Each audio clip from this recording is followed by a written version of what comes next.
Ce qu'il y a de formidable quand on évangélise de porte en porte, c'est que les gens posent énormément de questions sur la Bible. Par exemple, en voici une. J'ai des problèmes d'argent et de dette. Est-ce que la Bible peut m'être utile?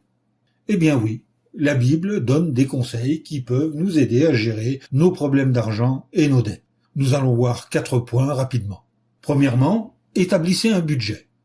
Les plans de l'homme actif vont droit vers l'abondance. Celui qui agit avec précipitation va droit vers la privation, nous dit le livre des Proverbes au chapitre 21, verset 5 dans la Nouvelle Bible Second.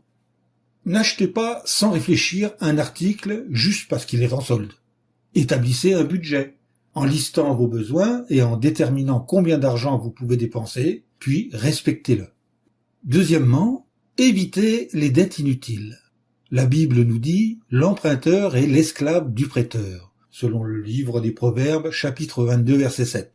Si vous avez déjà des dettes, et si vous n'arrivez pas à honorer vos engagements, tentez de négocier un rééchelonnement de vos remboursements. Ne baissez pas trop vite les bras. Adoptez l'attitude décrite en Proverbes chapitre 6, versets 1 à 5.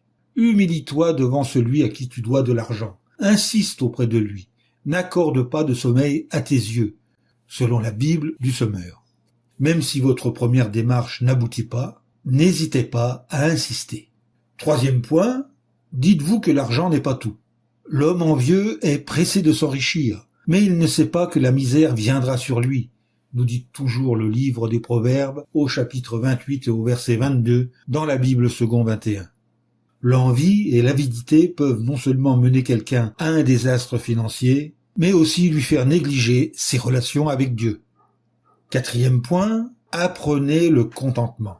Si donc nous avons nourriture et vêtements, nous nous contenterons de ces choses, nous dit Paul dans sa première lettre à Timothée au chapitre 6, verset 8. L'argent ne fait pas le bonheur. Certaines des personnes les plus heureuses au monde n'ont pas beaucoup d'argent.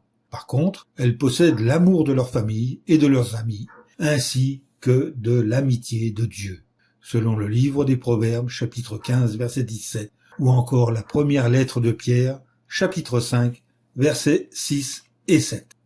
Voilà, cette brève intervention est terminée. J'espère qu'elle vous sera profitable et je vous dis à bientôt pour un nouveau sujet.